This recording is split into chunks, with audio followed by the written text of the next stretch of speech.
Pordenone vuole sognare, lo sta facendo in grande. Questa mattina dalle 10:15 alle 11:15 presso la sala Giovanni Spadolini del Ministero della Cultura a Roma si è svolta l'audizione della città selezionata tra le 10 finaliste per il titolo Capitale Italiana della Cultura 2027. Un momento decisivo per raccontare la propria visione e dimostrare di avere tutte le carte in regola per conquistare questo prestigioso riconoscimento.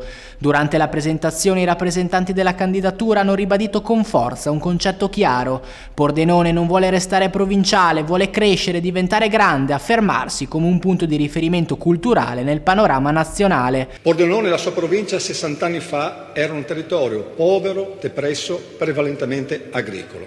Grazie alla intraprendenza, alla creatività, al genio della nostra gente si è progressivamente sviluppato, diventando un quadrante economico tra i più performanti d'Europa, ma anche con una qualità della vita superiore alla media nazionale. Tante le potenzialità, molte ancora inespresse, che la città vuole trasformare in opportunità concrete. Pordenone può diventare sempre più innovativa, ma per farlo ha bisogno di ulteriori spinte, di nuove occasioni di crescita e di una rete di collaborazioni più ampia. Proprio per la visibilità internazionale che vogliamo dare alla Capitale Italiana della Cultura, abbiamo un progetto straordinario in Regione Friuli-Venezia Giulia che sono ONU 17 mega installazioni fatte dai più grandi artisti di tutto il mondo che presenteremo alle Nazioni Unite quest'anno, con cui ovviamente abbiamo già l'accordo, che rappresenteranno i 17 obiettivi ONU, e Pordenone su questa ne sarà protagonista e troverà delle installazioni proprio nel suo territorio.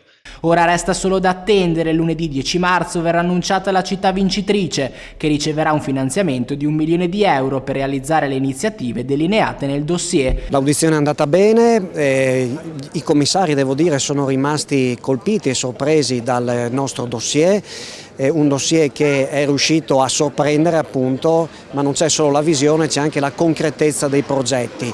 Pordenone ci crede, il sogno è grande, l'ambizione è chiara, ora bisogna solo vedere se potrà diventare realtà.